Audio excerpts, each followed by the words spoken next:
Dutch establish the earliest factory at Pulicat.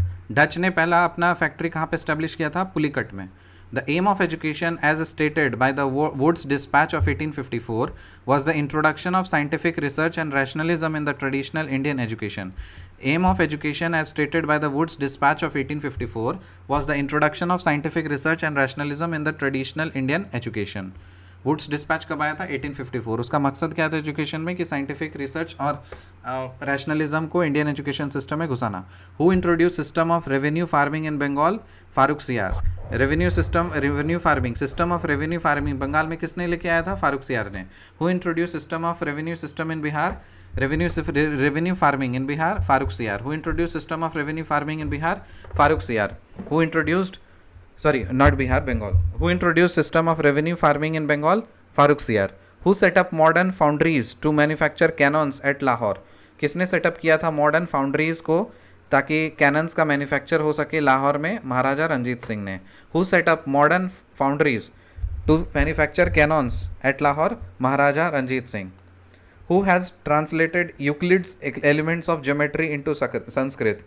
Sawai Jai Singh. Euclid's elements of geometry जो है इसको संस्कृत में किसने ट्रांसलेट किया था? इसको किया था सवाई जय सिंह ने।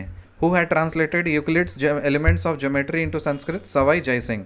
Who gave money for the construction of the idols of the goddess Sharada in the Sringeri temple? Tipu Sultan. Who gave money for the construction of idols of goddess Sharada? Sharada माँ के लिए जो मंदिर बनाने के लिए श्रृंगेरी टेम्पल है ना, उसमें लिए किसने पैसा दिया था? टिपू सुल्तान ने।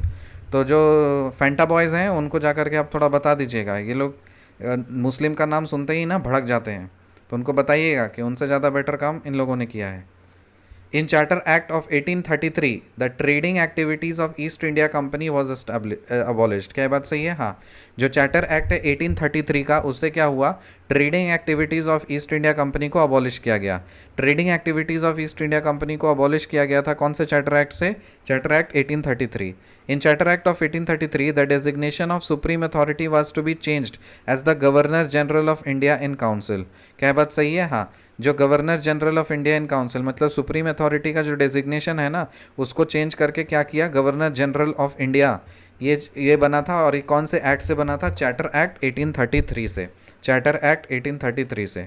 इन charter act of 1833 all law making powers to be conferred to governor general in council. क्या ये बात सही है? हाँ, जो चार्टर एक्ट 1833 में है, इससे क्या हुआ कि जितने भी लॉ मेकिंग पावर्स हैं ना, वो सब किसको कन्फर किया गया? गवर्नर जनरल इन काउंसिल को। Charter act of 1833 provides for the appointment of a law member but not necessarily an Indian. So charter act 1833 ने ये प्रोविजन लाया कि वो एक लॉ मेंबर को अपॉइंट करेंगे, बट ज़रूरी नहीं कि वो इंडियन हो। तो रिकैप कर लेते हैं। Dutch establish their earliest factory at Pulicat. The aim of education as stated by the woods dispatch of 1854 was the introduction of scientific research and rationalism in the traditional Indian education. Who introduced system of revenue farming in Bengal? Farooq Siyar. Who set up modern foundries to manufacture cannons at Lahore? Maharaja Ranjit Singh. Who had translated Euclid elements of geometry into Sanskrit? Savai Jai Singh. Who gave money for the construction of idol of goddess Sharda in Sringeri temple? Tipu Sultan. In Charter Act of 1833 the trading activities of East India Company was abolished. क्या ये बात सही है? Yes. In Charter Act of 1833 the designation of supreme authority was to be changed as the Governor General of India in Council. True. In Charter Act of 1833 all law making powers to be conferred as Governor General in Council. क्या बात सही है? Yes. Charter Act of 1833 provides for the appointment of a law member but not necessarily an Indian. This statement is true. See you in the next video. Till then.